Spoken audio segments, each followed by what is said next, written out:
seguimos adorando porque tú eres bueno y creemos, Señor, que por tu gracia es que aún estamos de pie. Ningún ser humano podría estar aún hoy por sus propias fuerzas. Es por tu gracia, es por tu misericordia en el cual, Señor, podemos estar aquí reunidos para adorarte.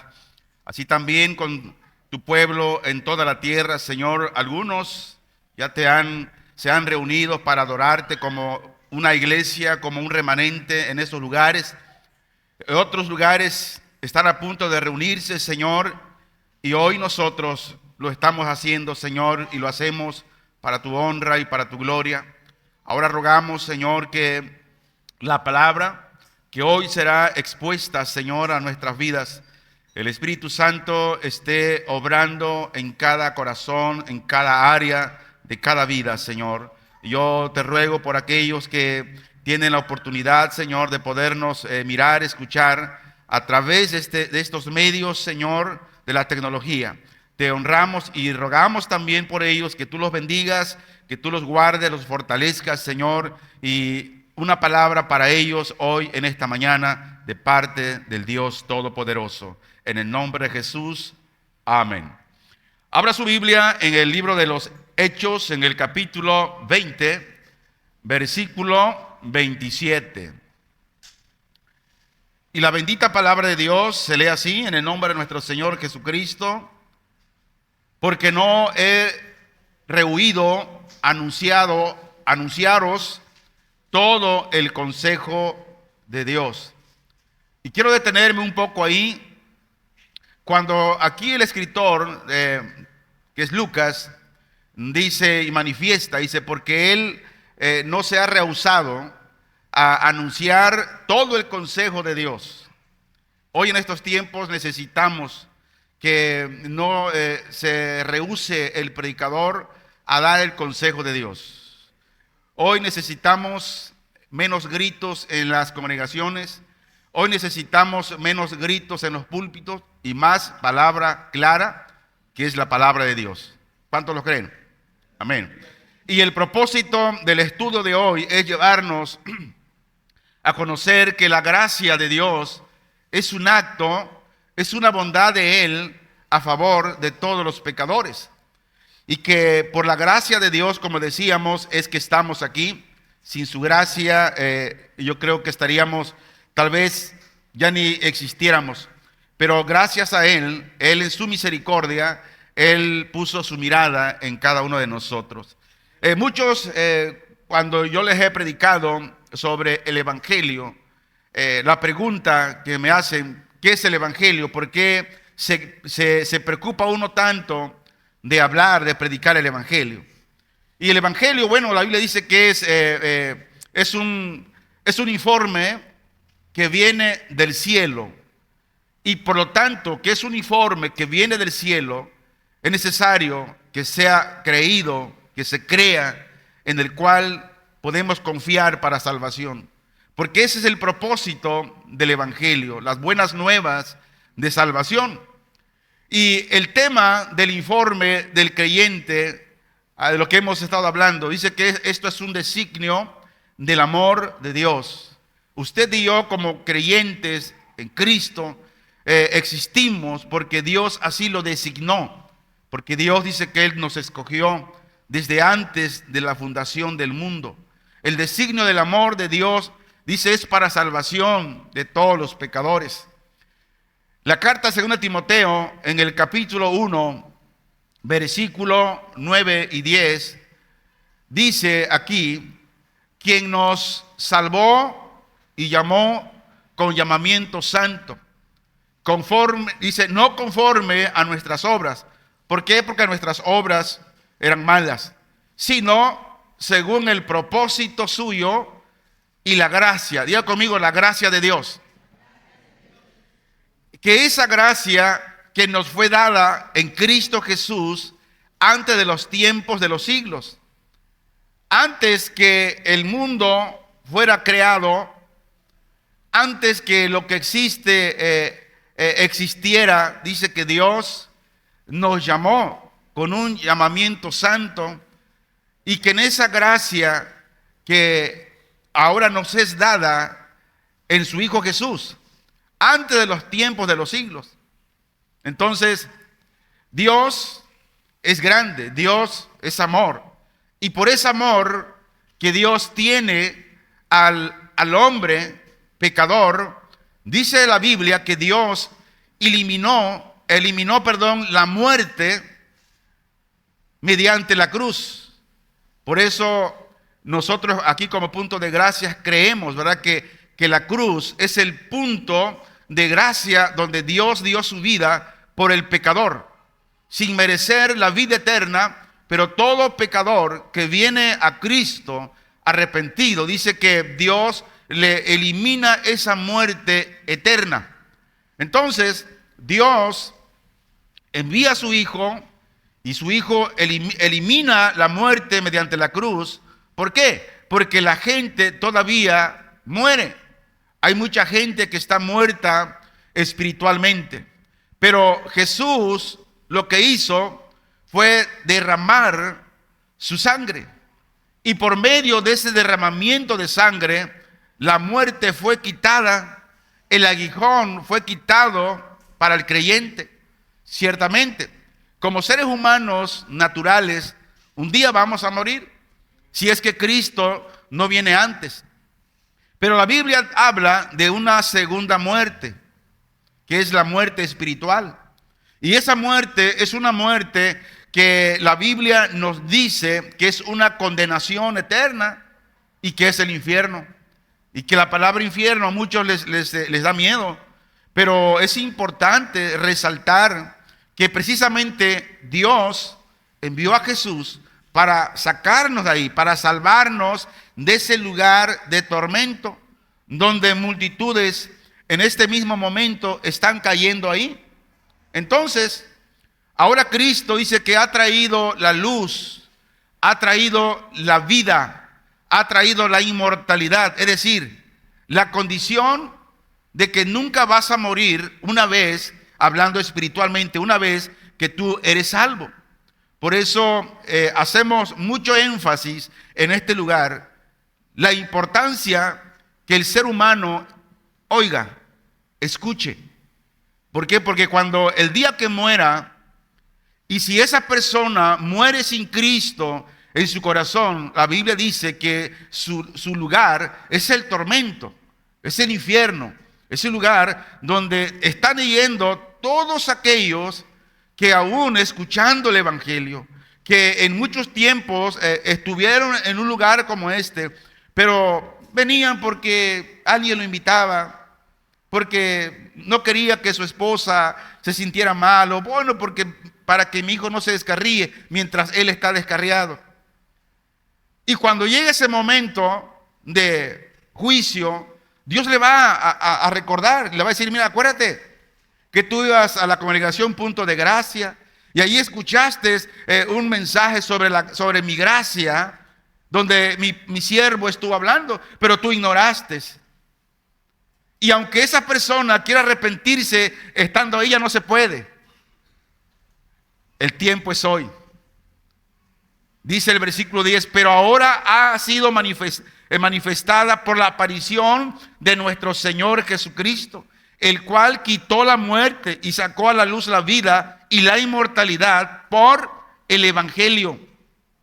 Por el Evangelio. Y quiero quedarme un poco en esta palabra evangelio. ¿Por qué es tan interesante e importante que el evangelio siempre se proclame? ¿Qué dijo el apóstol Pablo? Dijo, no me avergüenzo del evangelio. ¿Por qué? Porque es poder de Dios. Primero para salvar. ¿A quién? Al judío, al griego, al gentil, a todos aquellos que oyen la voz de Dios. Todo aquel que viene a Él, dice que por medio del evangelio, esa persona vive por la eternidad. Decíamos, ¿qué es el evangelio? Las buenas noticias de salvación que vienen del cielo.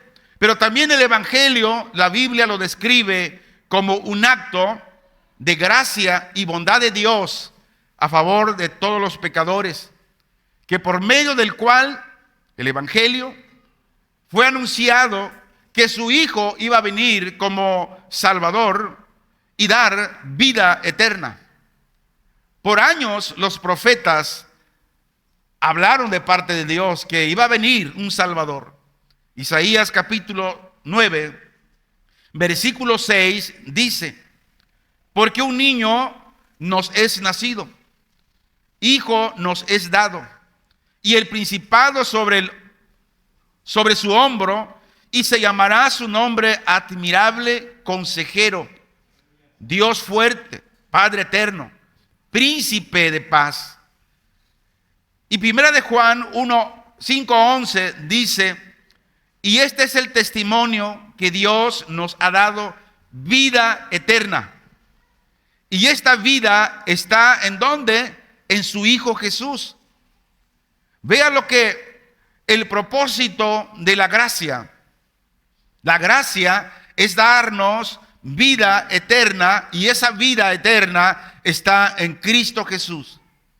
Por eso los sermones, los mensajes que nosotros debemos hablar, enseñar, debe ser un mensaje cristocéntrico, un mensaje donde Cristo es el principal de la predicación. Y Cristo es el único, y que por medio de Él está esa vida eterna. Por lo tanto, los pecadores deben creer que Jesús es el Cristo, y que ese Jesús, el Cristo, murió por sus pecados. Mire nomás, ¿cómo se sentiría usted si usted lleva, un ejemplo, tiene una deuda grande y usted no la puede pagar, y usted está amenazado de ir hasta la cárcel, y por ahí alguien se da cuenta de su deuda y va con usted, y esa persona le paga esa deuda a usted? La pregunta es, ¿usted cómo se sentiría al recibir ese favor de esa persona que pagó su deuda? Hay dos cosas. Tal vez usted se siente agradecido, se siente agradecida por ese gran gesto de amor, y usted no tiene palabras cómo agradecerle a esa persona a la cual se conmovió y tuvo misericordia para que usted no llegase a la cárcel y pagó esa deuda.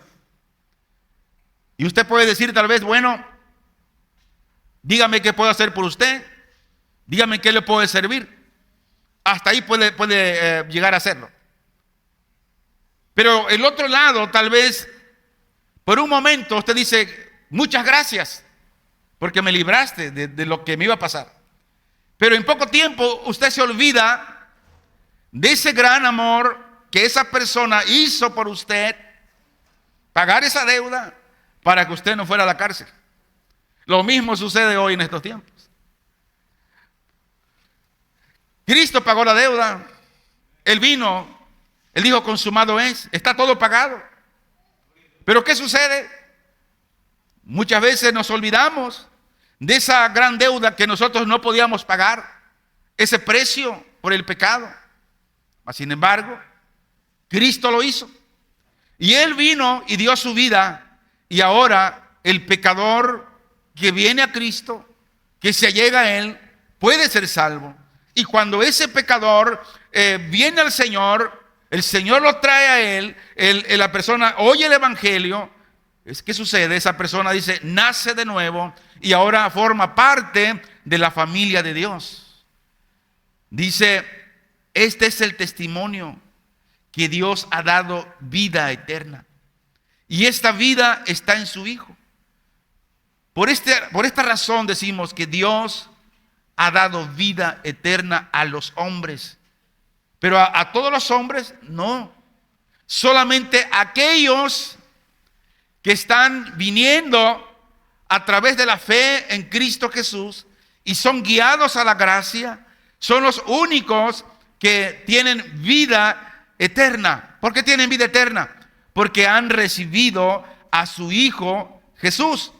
Porque dice la Biblia que la vida está en su Hijo Jesucristo. Este es el informe del evento de la muerte de Cristo. Por eso hoy ya viene ya Semana Santa, que se celebra ya en abril, ¿no? Y la gente, esos días, las fechas lo ocupan para salir de vacaciones, para ir a las playas, para ir a tomar, a emborracharse. Porque piensan ellos que eso es Semana Santa. Que no se come carne, que la cuaresma, que comas verduras, que comas mejor marisco, pero la carne no, porque si comes la carne es como si estuvieras comiendo o crucificando a Jesucristo. Mientras que todos los días lo crucificamos. Estamos renegando de Él. Estamos hablando mal de la palabra.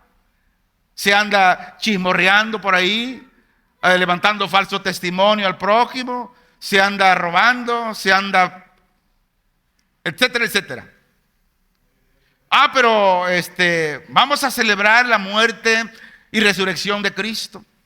Por eso, en lo particular, hermanos, yo aquí le he enseñado, incluso de una serie de las 7 palabras de Jesús. ¿Y qué significa la cruz? ¿Y qué es realmente Semana Santa? Y usted la puede ver, ahí están en la plataforma de la congregación. Puede escucharla. ¿Por qué? Porque ¿qué caso tiene que usted lo cite? Véngase aquí, vamos a escuchar las 7 palabras, lunes, martes, miércoles, jueves, viernes. Si no viene a veces los miércoles, no viene los domingos. Pero es que esos días son días grandes, dice, ¿eh? Son días grandes y hay que estar ahí. No, todos los días son días grandes. Amén. ¿Por qué son grandes? Porque la salvación que Dios nos ha dado es una salvación grande. Entonces, ¿por qué a veces esto lo agarramos como una costumbre? Y a veces la iglesia cristiana cae en esas costumbres. No, yo aquí he enseñado esto, que para nosotros todos los días son santos. Todas las semanas son santas. Todos los meses son santos. Todos los años son santos. Todos los días yo recibo ese informe de la muerte de Cristo por los pecadores, por mí, que siendo un pecador, un día Cristo fue crucificado, que se despojó por sí mismo, dejó su gloria en los cielos por venir a salvar a quienes, a pecadores. Entonces, ¿por qué no más celebrar esa semana de abril, Semana Santa? No, hermanos. Usted coma carne cada vez que tenga dinero para comprar. Porque a veces, ¿verdad? Cuando tenemos dinero, no comes carne. Y cuando no tienes, mejor usted coma todos los días lo que Dios le dé. Pero viva una vida santa. ¿Por qué dijo el Señor? Sé santo porque yo soy santo. Y esa es la doctrina del cristiano. Y esa es la gracia. La gracia es de vivir todos los días en santidad. Cristo vino, murió por nosotros y nosotros todos los días recordamos que su muerte en la cruz fue para salvarte a ti y a mí como pecadores. Dice Mateo 22:4. Volvió a enviar otros siervos diciendo: decid a los convidados, he aquí, he preparado mi comida, mis toros y animales engordados han sido muertos y todo está dispuesto, venid a las bodas. El evangelio de la gracia se trata, es muy sencillo. No es de adherirle cosas para que podamos estar seguros que la salvación está segura de nosotros. Es tan sencilla.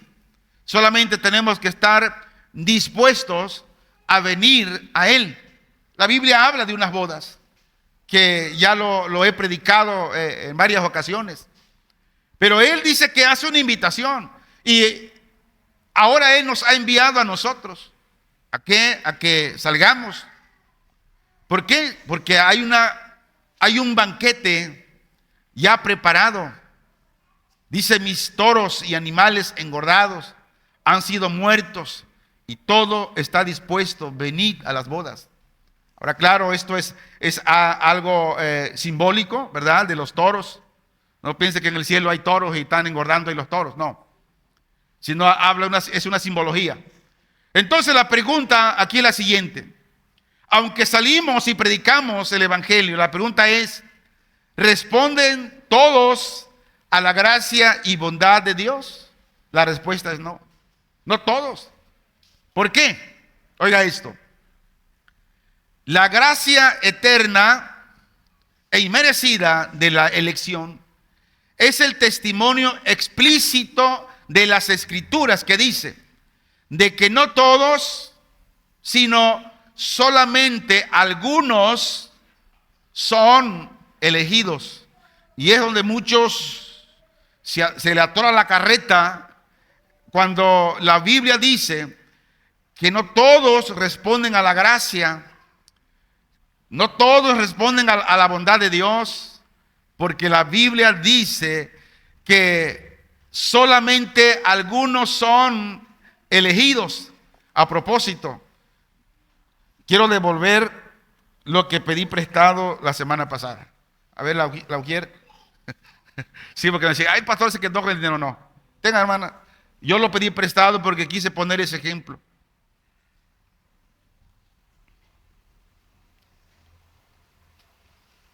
Gracias, hermano. Como el ejemplo que les puse hace 8 días.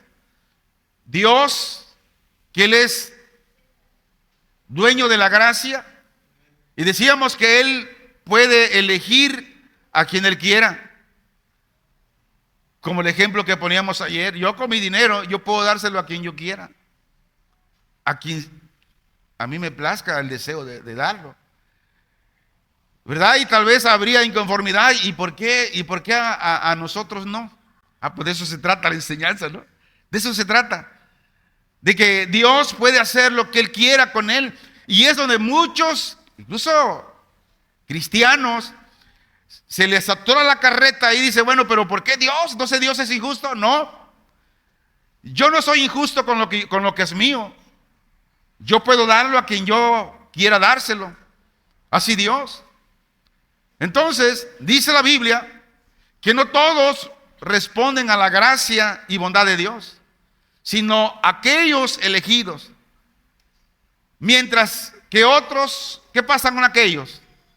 Esos son pasados por alto por un decreto eterno, a quien Dios, por su beneplácito soberano, justísimo, irreprensible e inmutable, Dios, Él, ha declarado dejar en la común miseria en la que, esta palabra, escuchen bien, en la que ellos mismos, ¿quién? Los pecadores, se han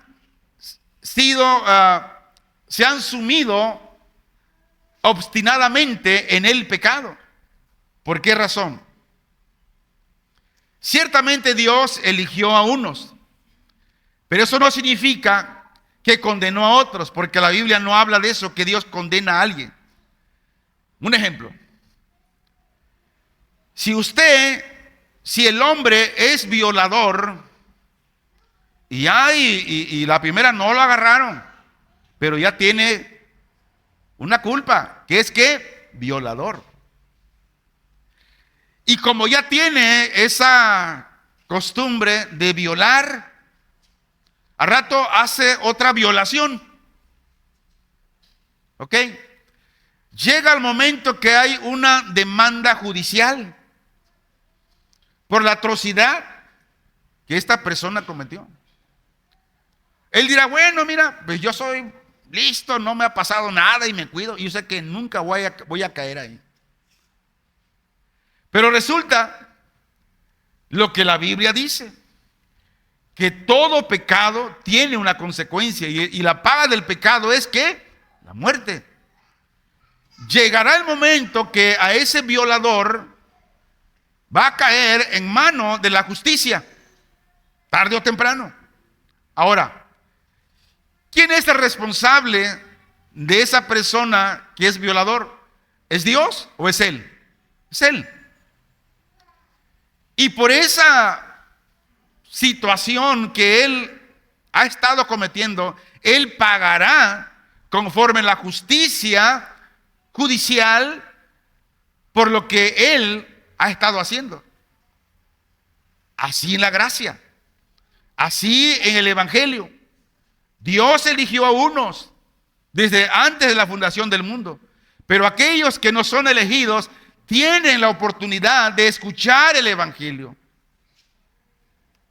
Y muchas veces se habla que dice que el hombre tiene libre albedrío. No, hermano, el hombre no tiene libre albedrío para escoger la salvación.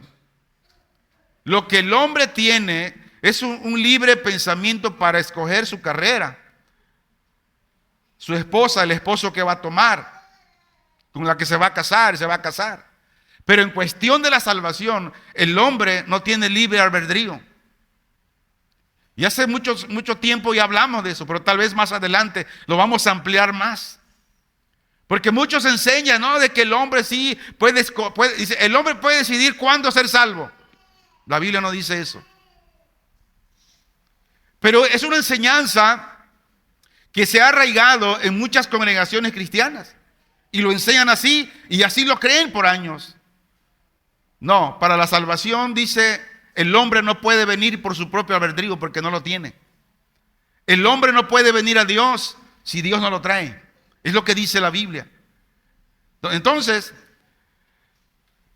Dios ha decretado dejar en la común miseria en aquellos que han rechazado y que siguen rechazando el Evangelio. ¿Por qué razón? ¿Dios tiene razón? Sí, porque Dios no se equivoca. Y la razón es que Dios, en su justo juicio, Dios los deja que sigan en sus propios caminos para la declaración de su justicia y que al final son condenados, castigados para siempre. Ahora, no solamente por causa de su incredulidad, sino por todos sus pecados. Entonces cada quien va a pagar conforme sus actos, conforme sus hechos. Cada quien va a pagar. Y Dios aquí dice que todos aquellos, ¿por qué? Porque usted no fue elegido. Está bien, pero usted está siendo advertido. Si yo vengo de aquí de la sabana y yo lo encuentro aquí y le digo, ¿sabes qué? No vaya para allá porque está una balacera tremenda. No, regrésese. Y usted dice, no, pues yo confío en Dios porque el ángel de Jehová acampa alrededor de los que le temen y los defiende de todo mal. Ah, ok. Pero usted, por no escuchar el consejo, la prevención, usted se va y resulta que usted tuvo un problema ya. Así es lo mismo que está pasando. Ok, la persona no fue elegida, pero Dios está enviando mensajeros para que escuchen el Evangelio. Y este es el decreto de la aprobación, de la reprobación, de que el hombre mismo, él rechaza el Evangelio. Y de ninguna manera Dios es el autor del pecado. El que piense que Dios es autor del pecado es una blasfema. ¿Por qué? Porque Dios dice que Él es un Dios justo, un juez justo, admirable. Él es irreprensible, como también es un Dios vengador. Imagínense. O sea, de todo lo que el ser humano haga, un día estará delante de la presencia de Dios. Y ahí es donde muchos van a desear no haber nacido nunca. La Biblia testifica que los que nacieron de nuevo en Cristo son santos en Él. Pero no lo son por naturaleza, lo son en virtud del pacto de la gracia. Por eso en la serie que estamos hablando los miércoles, de Hebreos 2, del 1 al 4, que dice que con más diligencia atendamos. ¿Cuál que atendamos qué? La gracia, el Evangelio, la palabra de Dios, dice, para que no nos deslicemos. Muchos creyentes por descuidar esta gran salvación que es la gracia, que es el evangelio, como hemos estado hablando, que cuando dice que cuidamos esta gran salvación, no habla de que si no, que la puedes perder. Ya hemos hablado, porque se han enseñado mal estos versículos. Entonces, dice que la gracia de Dios es una virtud de Él y es gratuita, de la elección, de la justa seriedad, de la condenación. Y la Biblia da la siguiente respuesta. Dice Romanos 9:20: mas antes, oh hombre, ¿quién eres tú para que alterques con Dios? Dirá el vaso de barro al que lo formó: ¿por qué me has hecho así? Vemos aquí que está hablando el apóstol Pablo, y Pablo reprende el pensamiento o a toda persona que trata de contradecir a Dios, de encontrar falta al Señor. Oiga esto. Según la Biblia dice que el hombre finito, ¿quién es el hombre finito? Nosotros que no alcanzamos a entender la mente de Dios. Dice que el hombre finito, que está cargado de pecado, ignorancia y debilidad, no está en situación de debatir con Dios, ni de poner en tela de juicio la sabiduría o rectitud de sus caminos. Dice Pablo, dice, mas oh hombre, o sea, dice, ¿quién eres tú para que no estés de acuerdo con Dios? Y Dios eligió a unos y a otros no. O sea, ¿tú quién eres? O sea, dirá el vaso de barro al que lo formó: ¿por qué me has hecho así? No, Dios es Dios. Entonces, todo lo que Dios hace es rectitud. Ahora escuchemos el lenguaje de nuestro Señor Jesucristo, cuando hablamos de que el que elige es Dios. En Mateo capítulo 20, versículo 15, se lee así. Hace una pregunta, dice: ¿no me es lícito hacer lo que quiero con lo mío? ¿O tienes tú envidia porque yo soy bueno? El contexto habla, ¿verdad? Si usted lee en su casa, lee de que invitó a trabajadores, a obreros, y que unos entraron desde la mañana y otros llegaron más tarde, y a todos les pagó igual. Y como que hubo una inconformidad. Oye, patrón, y pues, si yo entré más temprano, pues deberían pagarme más, porque este entró más tarde, trabajó nomás 3 horas y le pagaste igual que yo. Y Jesús le dice: ¿y a ti qué? Lo voy a hablar en el castellano sabaneño. ¿Y a ti qué te importa? ¿Qué? Es mi dinero. Sí, dice: ¿no me es lícito hacer lo que quiero con lo mío? ¿O tienes tú envidia porque yo soy bueno?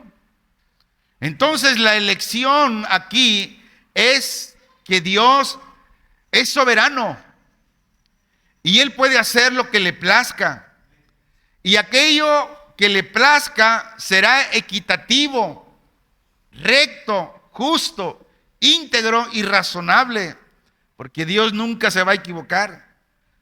Ahora, por cuestión de tiempo en su casa, yo le animo a que estudie los versículos de Mateo, el capítulo 20, del 1 al 14, para que usted pueda llegar a captar mejor esta parte.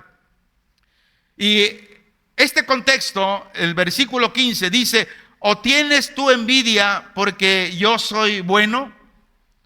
Esta pregunta aquí expone el rasgo de egoísmo de la naturaleza humana que muchas veces está. Aquí los hombres que entraron a trabajar a las 6 de la mañana, dice que recibieron exactamente lo que habían merecido, lo que era justo. Pero también tenían celos, y aquí está la situación. Tenían celos porque los otros habían recibido la misma paga por trabajar menos horas. Ahora, muchos de nosotros habremos de admitir que nos parece poco justo. Incluso la Biblia dice que algunos son llamados muy pronto y otros son llamados después. Pero que en el tiempo de Dios, aquellos que son elegidos, ellos llegarán.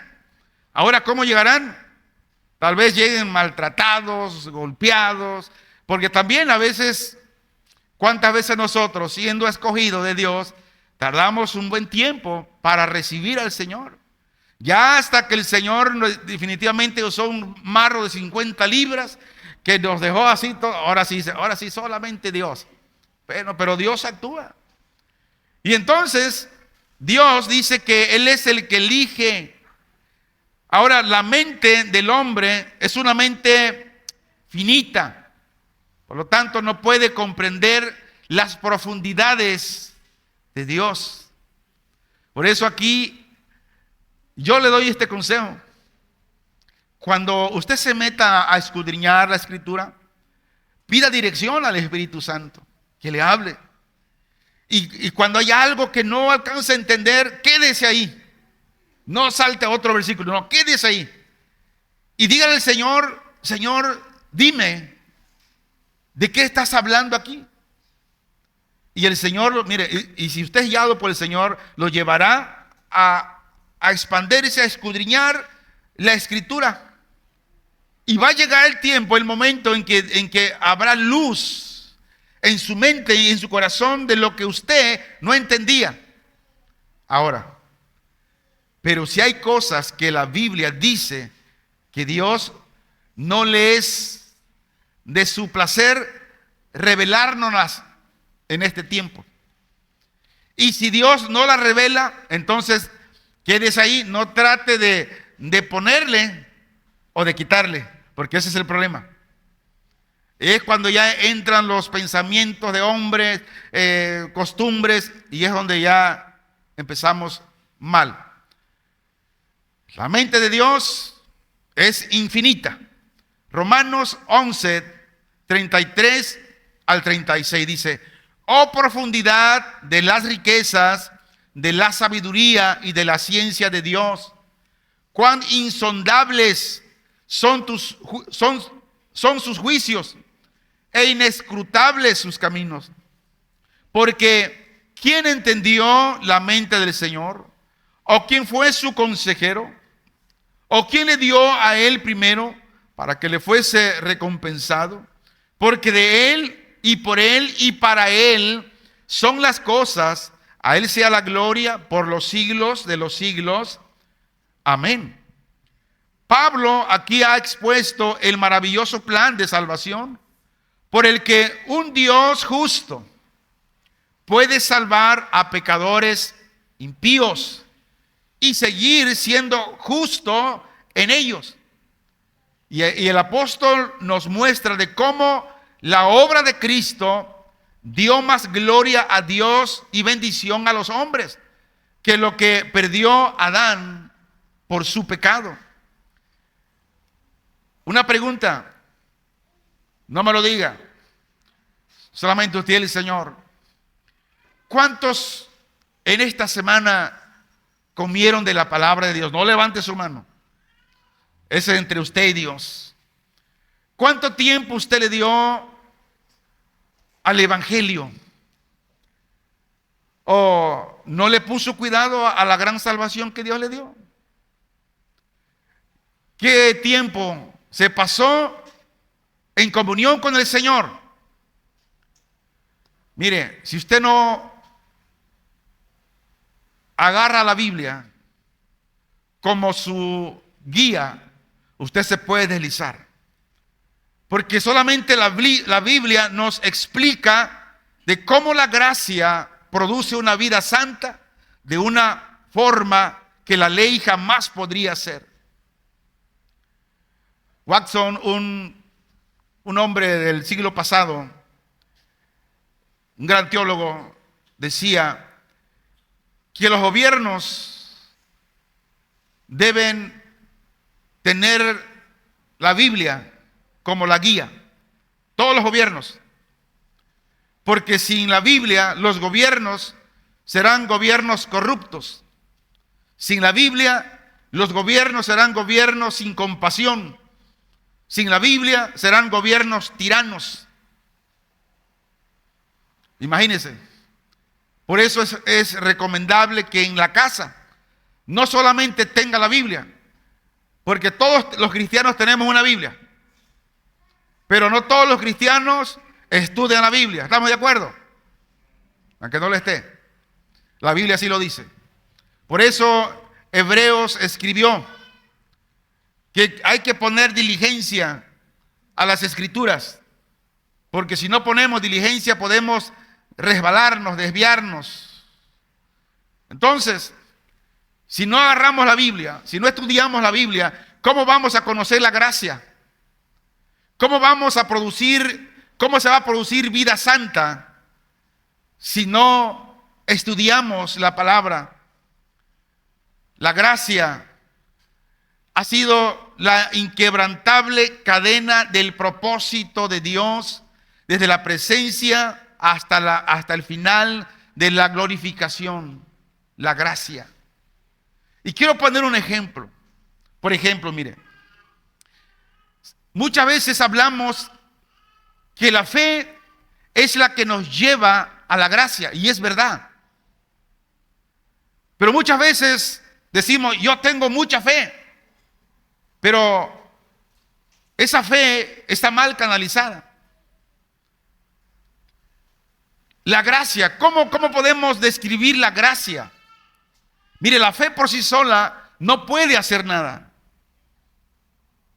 La fe solamente actúa y hay beneficio cuando es llevada a la gracia de Dios. Un ejemplo. Un motor tiene todos los componentes para que funcione bien. Pero si ese motor no tiene una banda que haga mover todo, no funciona. Si usted va en camino y de repente se rompe la banda del motor de su vehículo, le va a aparecer en el tablero la pila que no está cargando, el alternador.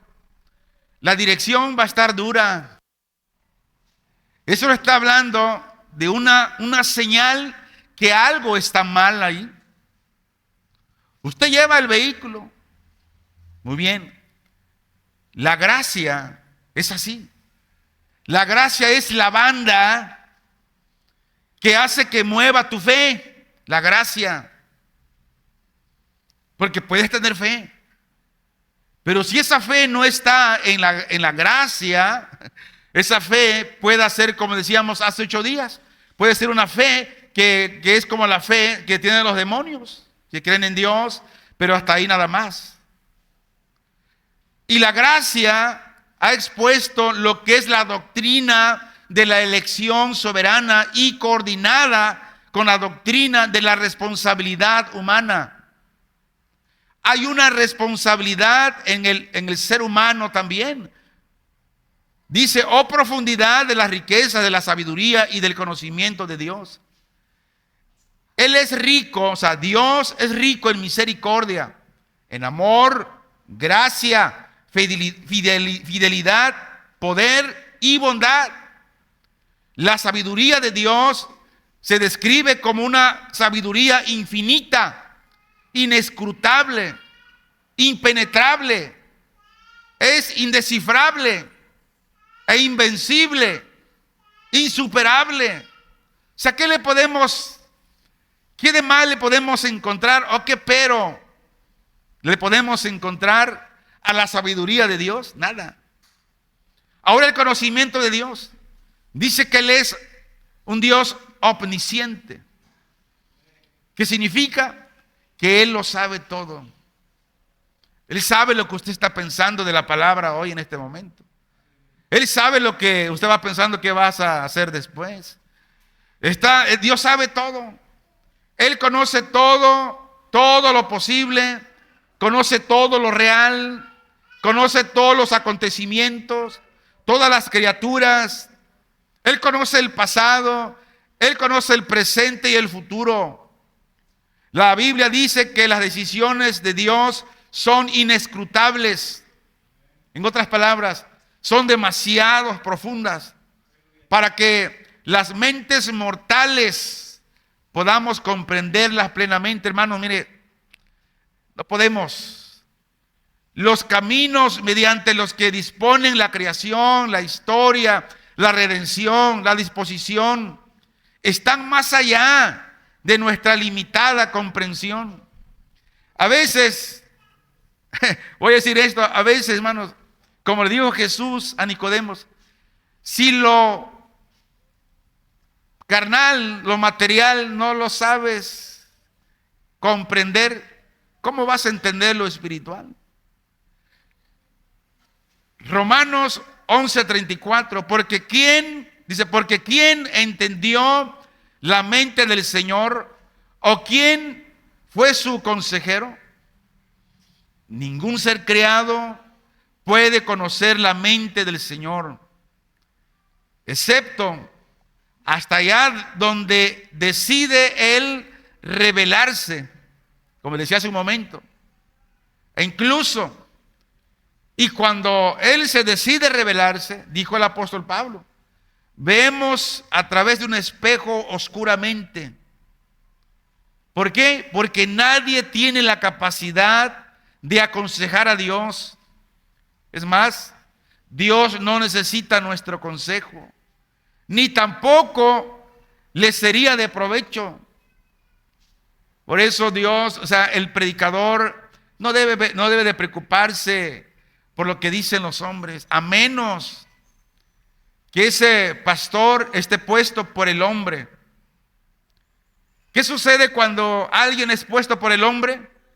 Ese que fue puesto por el hombre va a tratar de agradar siempre ¿a quién? Al hombre. Pero el pastor que es puesto por Dios siempre tratará de agradar ¿a quién? A Dios. Y de eso tenemos que cuidarnos, pastores, de que Dios nos puso y tenemos que agradar solamente a Dios. Dice Isaías 40:13, hace una pregunta: ¿quién enseñó al Espíritu de Jehová o le aconsejó enseñándole? Por eso el Señor dice que nuestros pensamientos no son sus pensamientos, nuestros caminos no son sus caminos. Él no necesita mi consejo, Él no necesita mi aprobación, que si estoy de acuerdo, que si, ok, está bien, Señor, si tú elegiste, no, también. No, Él no lo necesita. Él es omnipotente, es todopoderoso, Él es absoluto, es superior, es soberano. Está contenido en sí mismo. La Biblia lo describe como la fuente de todo bien. Él es el agente activo en la sustentación y control del universo. Todo lo que sucede no es casualidad. Todo lo que sucede es un permiso de Dios. Y Él es el objeto, Dios, para todo lo que ha sido creado. Y según la Biblia dice que todo está designado para darle gloria a Él. Y así sea. A Él sea la gloria por los siglos de los siglos. Si usted está pasando tribulación, ¿para qué es? Para que Dios sea glorificado. Pero eso la mente humana no lo entiende. ¿Cómo? Sí. Porque Dios es glorificado, dice, en todo. ¿Qué hace la gracia de Dios? Dice que perdona al más vil pecador. El Salmo 25:11 dice aquí: por amor de tu nombre, oh Jehová, perdonarás también mi pecado, que es grande. Por lo tanto, solo la gracia de Dios es suficiente para perdonar los pecados más grandes, así como los más pequeños. ¿Por qué? Porque su misericordia es infinita. La Biblia dice que el Espíritu de Dios aplica la obra de la gracia en la cruz. ¿A quiénes? Aquellos que están espiritualmente muertos. ¿Qué hace el Espíritu? Dice que Él los regenera. Y una vez que los regenera, los trae al arrepentimiento del pecado y a la fe en Cristo Jesús. Y luego esto es llamado como salvación. Y la salvación es una gloriosa obra de la gracia de Dios y del Espíritu. Pero quiero regresar un poquito más acá. Dice que el Espíritu de Dios es el que aplica la obra de la gracia en la cruz a aquellos que están espiritualmente muertos. Y decíamos que el Espíritu es el que regenera a quienes, a los que ha traído al arrepentimiento del pecado y los lleva a la fe en Cristo Jesús, y una vez después los lleva a la salvación. Entonces, yo no puedo ser salvo si antes el Espíritu Santo no me regenera. No. Primero viene la regeneración y trae el arrepentimiento. Dice, oh sí, yo he hecho esto y aquello y Señor, pues me arrepiento. Y viene la fe en Cristo y luego te lleva, dice, a la salvación. Entonces, la salvación, decíamos, es una gloriosa obra de la gracia de Dios y del Espíritu. Ahora, ¿qué ocurre después que la persona es nacida de nuevo y comienza la vida cristiana? La pregunta es, ¿qué sucede una vez que Dios salva a la persona? La pregunta es, ¿le deja sola para que llegue al cielo por sus propios méritos? ¿Qué hace Dios? Vamos a la Biblia. Filipenses 1:6 dice, estando persuadido de esto, que el que comenzó en vosotros la buena obra, la perfeccionará hasta el día de Jesucristo, o sea, hasta que venga el arrebatamiento. Usted no está solo. Usted no camina solo. Jesús está con usted. Dios está con usted. Pero ¿cómo se daría cuenta que Dios está con usted? ¿Cómo se daría cuenta? ¿A través de los milagros? No, porque también Satanás hace milagro. ¿A través de qué? A través de la palabra. A través de ella.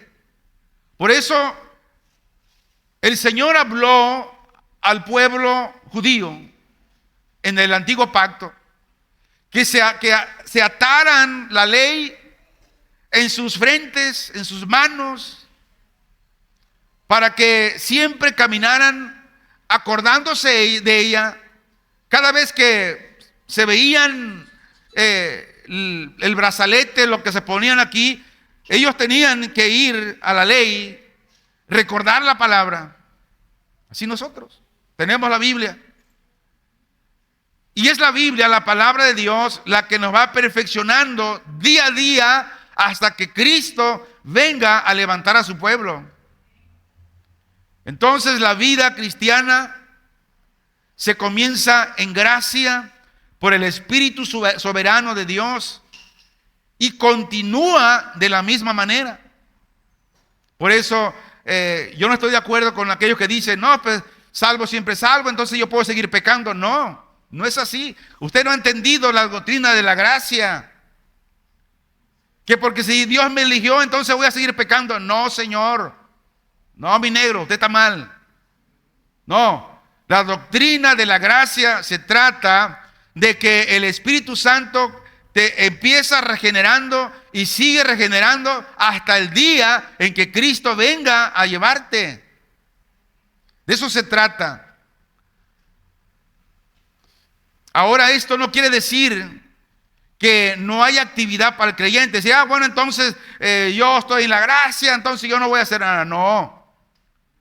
Por lo contrario, la palabra de Dios claramente declara y dice que aquellos que son salvos, ¿cuántos salvos hay aquí? Muy bien. A usted le dice Dios, ustedes que son salvos fueron creados en Cristo Jesús para buenas obras, las cuales Dios preparó de antemano para que anduviésemos en ellas. Porque ya soy salvo, entonces yo no voy a leer la Biblia. Porque yo soy salvo, entonces yo no voy a orar, que ore solamente el pastor Lucio. No, Señor. El Espíritu Santo nos sigue regenerando todos los días. Nos causaba risa, ¿no? Cuando decíamos que pedimos, Señor, guíame, que el Espíritu Santo me guíe. Y el Espíritu Santo nos lleva a la oración y dice, no, ahí no quiero que me lleve. No, necesitamos. Si queremos ser conducidos por la gracia del Señor, es el Espíritu Santo el que nos va conduciendo y nos va regenerando día a día.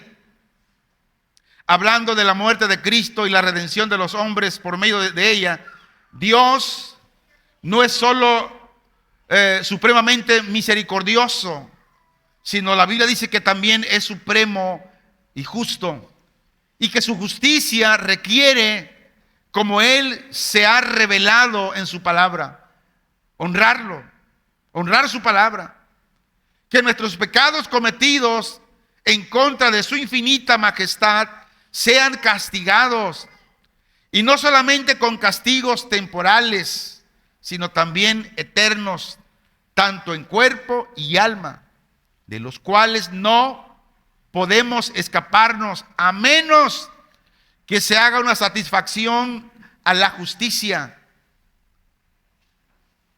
¿Qué dice Dios del hombre no regenerado, no salvo? Dice que está muerto en sus pecados. Romanos 5:12. Por tanto, como el pecado entró en el hombre por un hombre y por el pecado la muerte, así la muerte pasó a todos los hombres por cuanto todos pecaron. Entonces, sin el poder del Espíritu Santo, el hombre en su estado natural es ciego y sordo al mensaje del Evangelio. Dice Marcos 4:11, y les dijo, a vosotros es dado saber el ministerio del reino de Dios, mas a los que están fuera, por parábolas, todas las cosas. Por eso no todos pueden entender el Evangelio. No todos. Por esta razón, la depravación total también es llamada como una incapacidad total, donde dice que el hombre sin un conocimiento de Dios nunca llegará a este conocimiento sin que Dios le dé vida a través de Cristo. Vamos a ver Efesios. Bendito sea el Señor. Efesios capítulo 2. Alabado sea el Señor. Vamos a leer desde el versículo 1 al versículo 5. Y dice la bendita palabra del Señor, así en el nombre de nuestro Señor Jesucristo. Y Él os dio vida a vosotros cuando estabais muertos en vuestros delitos y pecados, en los cuales anduvisteis en otro tiempo, siguiendo la corriente de este mundo, conforme al príncipe de la potestad del aire, el espíritu que ahora opera en los hijos de desobediencia, entre los cuales también todos nosotros vivimos en otro tiempo en los deseos de nuestra carne, haciendo la voluntad de la carne y de los pensamientos, y éramos por naturaleza hijos de ira, lo mismo que los demás. Pero Dios, que es rico en misericordia por su gran amor con que nos amó, el 5, aun estando nosotros muertos en pecados, nos dio vida juntamente con Cristo, y por gracia soy ¿qué? Soy salvos. Entonces, quiero dar esta conclusión. La elección incondicional es la doctrina que establece que Dios eligió a aquellos a quienes Él se complació a traerlos a un conocimiento de sí mismo, y no basándose en ningún mérito mostrado por el objeto de su gracia, no basado en su conocimiento del futuro, de describir quién aceptaría la oferta del Evangelio. Como muchos dicen, no, es que Dios lo eligió porque Dios sabía. No, Dios no lo eligió por eso. Dios ha elegido basado únicamente en el consejo de su propia voluntad. Algunos para la gloria y otros pasó por alto, dejándolos recibir la justa condenación por sus pecados. Vamos a comprobarlo. Romanos 9, 15 y 21 dice: pues a Moisés dice: tendré misericordia del que yo tenga misericordia, y me compadeceré del que yo me compadezca. ¿O no tiene potestad el alfarero sobre el barro, para hacer de la misma masa un vaso para honra y otro para deshonra? Dios tomó esta acción antes de la fundación del mundo. Hermanos, es tan infinita la mente de Dios. Por eso yo les digo a ustedes, hermanos, yo los animo en el amor del Señor. De lo que estamos hablando, la serie estamos hablando los días miércoles.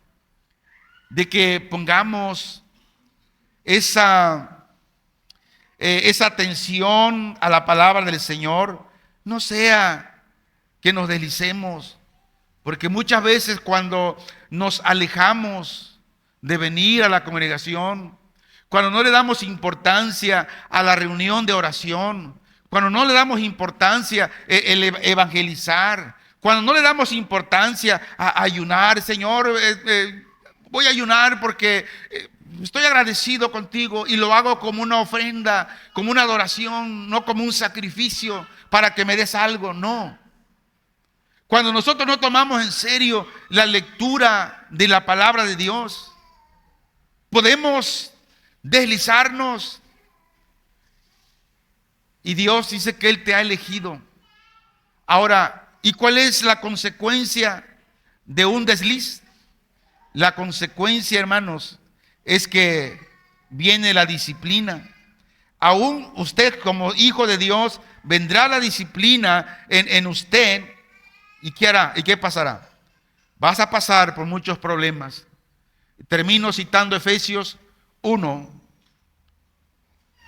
capítulo 4 al 8. Dice: según nos escogió en Él antes de la fundación del mundo, para que fuésemos santos y sin mancha delante de Él, en amor, habiéndonos predestinado para ser adoptados hijos suyos por medio de Jesucristo, según el puro afecto de su voluntad, para alabanza de la gloria de su gracia, con la cual nos hizo aceptos en el amado, en quien tenemos redención por su sangre, el perdón de pecados, según las riquezas de su gracia. Y el 8 dice: que hizo sobreabundar para con nosotros en toda sabiduría e inteligencia, salvos por gracia y nada más. Hay tantos motivos por el cual decirle gracias, Señor. Hay mucha gente que hoy ha descendido a un lugar que ya no tiene retorno. Hay mucha gente que en este momento está descendiendo, y lo triste es que se están yendo sin Dios y sin esperanza.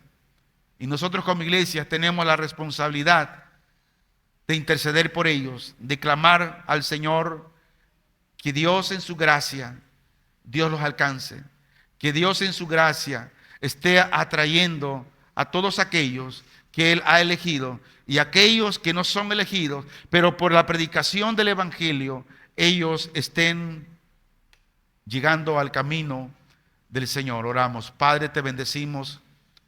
Te damos muchas gracias, Señor, en el nombre de Cristo. Honramos tu nombre, Señor, y te bendecimos. Y que la palabra hoy en esta mañana, Señor, que ha sido expuesta, el Espíritu Santo, Señor, te esté llevando al corazón y sea encarnada en cada corazón, Señor. Y haya frutos, Señor, conforme tu voluntad y tus propósitos. Te lo ruego, te lo pido, Señor, en el nombre de Cristo Jesús, tu Hijo amado, Señor. Gracias te damos, Padre. Amén.